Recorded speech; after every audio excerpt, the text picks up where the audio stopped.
நாங்கள் இன்று உங்களுடைய கணினியை அதாவது கம்ப்யூட்டரை பாதுகாப்பது எப்படி என்று சம்பந்தமாக பார்ப்போம். முதலாவதாக சொல்ல போனால் உங்களுக்கு எல்லாருக்கும் தெரிந்திருக்கும் ஆப்பரேட்டிங் சிஸ்டம் என்று சொல்வார்கள் மென்பொருள்.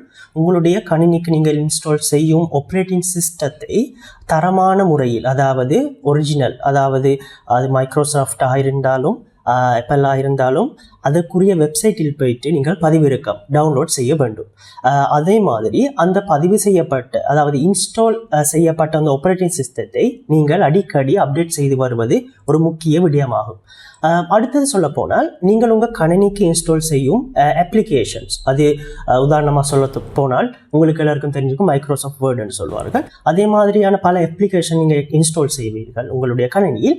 அவற்றையும் நீங்கள் தரமான முறையில் அதாவது அதற்குரிய ஒஃபீஷியல் வெப்சைட்டில் போயிட்டு நீங்கள் இன்ஸ்டால் செய்யணும்.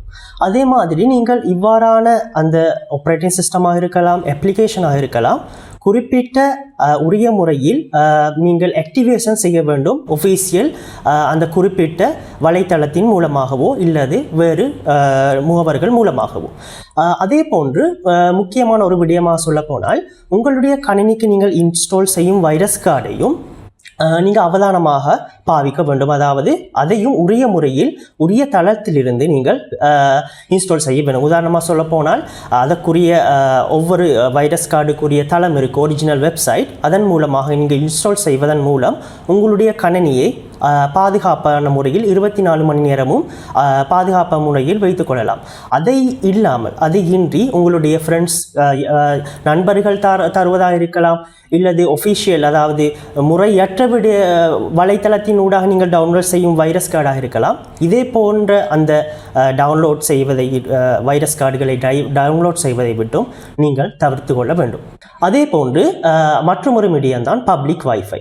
நீங்கள் பப்ளிக் வைஃபையில் உங்கள் கம்ப்யூட்டரை நீங்கள் பாவிக்கும் போது அதை மிகவும் அவதானத்துடன் பாதுகாக்க வேண்டும். ஏனென்றால் உதாரணமாக நீங்கள் ஒரு ஆன்லைன் டிரான்சாக்ஷன் ஏதாவது செய்யும் முறை நிலைமை ஏற்பட்டிருந்தால் பப்ளிக் வைஃபையின் மூலம் அவ்வாறான விடயங்களை செய்வதை விட்டு முற்றுமுழுதாக தவிர்த்து கொள்ளுங்கள். ஏனென்றால் அவை பாதுகாப்பான ஒரு விடயம் இல்லை என்பதால்.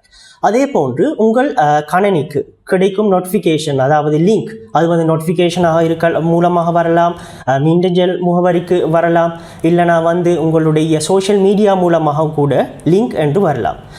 இவ்வாறான லிங்க்களை நீங்கள் கிளிக் செய்வதை விட்டும் தவிர்த்து கொள்ளுங்கள். ஏனென்றால் அந்த லிங்கில் வைரஸ் அவங்க ஹேக்கர்ஸ் இல்லைனா வஞ்சக்காரர்கள் அதில் அட்டாச் செய்து அனுப்பலாம்.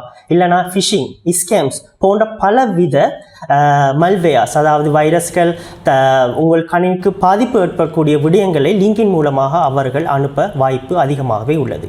ஆகவே உங்களுக்கு தெரியாத லிங்குகளை விட்டும் கிளிக் செய்வதை விட்டும் நாங்கள் தவிர்த்து கொள்ள வேண்டும். அதே போன்று உங்களுடைய கணினியில் உங்களுக்கு தெரிந்திருக்கும் ஃபயர்வால் உதாரணமாக சொன்ன போனால் விண்டோஸ் டிஃபெண்டர் இதை நீங்கள் கண்டிப்பாக ஒன் செய்து கொள்ள வேண்டும். அவ்வாறு ஒன் செய்வதன் மூலம் உங்கள் கணினிக்கு பாதுகாப்பாக ஒரு விடயமாக உங்களுக்கு அதை செயற்படுத்தி கொள்ளலாம். அதே போன்று உங்களுடைய கணினியில் நீங்கள் ஒரு தரமான கடவுச்சொல்லை அதாவது ஸ்ட்ராங் பாஸ்வேர்டை நீங்கள் இயக்கிக் கொள்ள வேண்டும். உதாரணமாக சொல்ல போனால் ஸ்ட்ராங் பாஸ்வேர்டு என்று சொல்லும்போது குறைந்தது 12 கரெக்டர்ஸ் அமைப்புகளை நீங்கள் அதை செயற்படுத்தி கொள்ளணும்.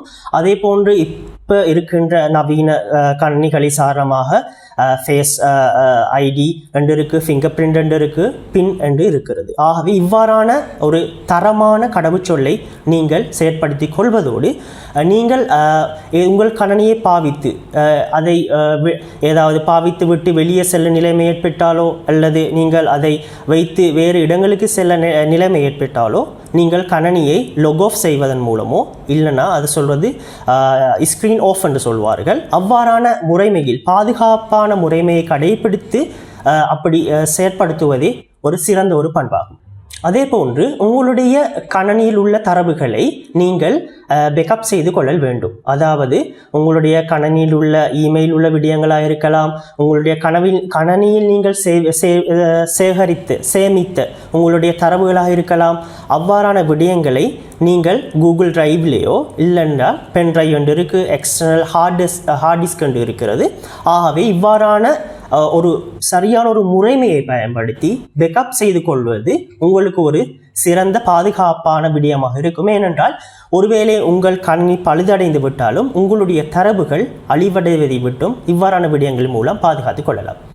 அதே போன்று உங்களுடைய கணினியில் உள்ள விடயங்களை இல்லது ஹார்ட் டிஸ்க் நீங்கள் அப்புறப்படுத்துவதாக இருந்தால், உதாரணமாக சொல்ல போனால் உங்களுடைய கணினி ஏதாவது பழுதடைந்து விட்டாலோ இல்லை என்றால் வேறு யாருக்காவது உங்களுக்கு நண்பர்களுக்கோ இல்லாது வேறு கடைகளுக்கோ நீங்கள் அதாவது விற்பனை செய்கின்ற ஏதாவது உங்களுக்கு எண்ணம் இருந்தால் உங்களுடைய கணினியில் உள்ள ஹார்ட் டிஸ்கை அல்லது தரவுகளை நீங்கள் முற்றுமுழுதாக அழித்துவிட்டே அதை வழங்க வேண்டும். இல்லை என்றால் அவ்வாறான மூன்றாம் நபருக்கு நீங்கள் உங்களுடைய கணினியில் உள்ள தரவுகளை முற்றுமுழுதாக கணினியுடன் சேர்த்து வழங்குவதனால் அவர்கள் உங்களுடைய கணினியில் உள்ள உங்களுடைய முக்கியமான தகவல்களை சூறையாடுவதற்கு மிகவும் ஒரு வாய்ப்பாக அமைகிறது.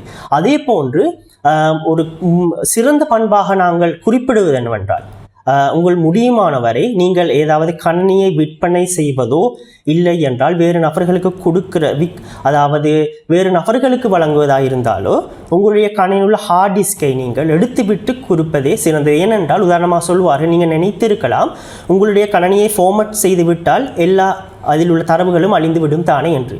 உண்மையாக ஆனால் அவ்வாறு தரவு அழிந்து விடாது. ஆகவே உங்கள் ஹார்ட் டிஸ்கில் உள்ள அந்த தரவுகள் அவ்வாறே தான் இருக்கும். ஆகவே முடியுமானவரை உங்களுடைய ஹார்ட் டிஸ்கை நீங்கள் முற்றுமுழுதாக எடுத்துவிட்டோ இல்லை என்றால் அதை முற்றுமுழுதாக சேதப்படுத்தி அதை நொறுக்கிவிட்டோ வழங்குவது தான் ஒரு சிறந்த பண்பாகும். இதை நீங்கள் உங்கள் முடியுமானவரை கடைபிடிக்க வேண்டும். அதே போன்றுதான் நீங்கள் உங்களுடைய கணினியில் உள்ள விடயங்களாக இருக்கலாம், அதில் மென்பொருளாக இருக்கலாம், இணையதளம் சம்பந்தமாக இருக்கலாம், இவ்வாறான பல தொழில்நுட்ப சம்பந்தமான விடயங்கள் அலர்ட்ஸ் என்று சொல்வார்கள், விழிப்புணர்வு சம்பந்தமாக நீங்கள் நாளாந்தம் உங்களை அப்டேட் செய்து கொள்ள வேண்டும். அப்போதுதான் உங்களுக்கு ஒரு சிறந்த தொழில்நுட்ப அறிவும் உங்களுடைய கணினியை நீங்கள் எவ்வாறு பாதுகாப்பது, உங்களுடைய தரவுகளை நீங்கள் எவ்வாறு பாதுகாப்பது என்ற ஒரு சிறந்த அவதானம் மற்றும் அறிவு உங்களுக்கு நாளாந்தம் அப்டேட் செய்து கொண்டே இருக்கும். ஆகவே நீங்கள் நிரந்தரம் உங்களுடைய அதாவது விழிப்புணர்வு சம்பந்தமான தகவல் தொழில்நுட்ப சம்பந்தமான ஸ்கேம்ஸ் இல்லைனா வைரஸ் இது போன்ற பல விடயங்களை அவதானத்துடன் நீங்கள் உற்று நோக்கி அதை நாளாந்தம் அப்டேட் செய்து கொள்வதே உங்களுக்கும் உங்களுடைய கணினிக்கும் நீங்கள் வழங்குகின்ற ஒரு சிறந்த பாதுகாப்பாக அமையும் என்று சொல்லலாம்.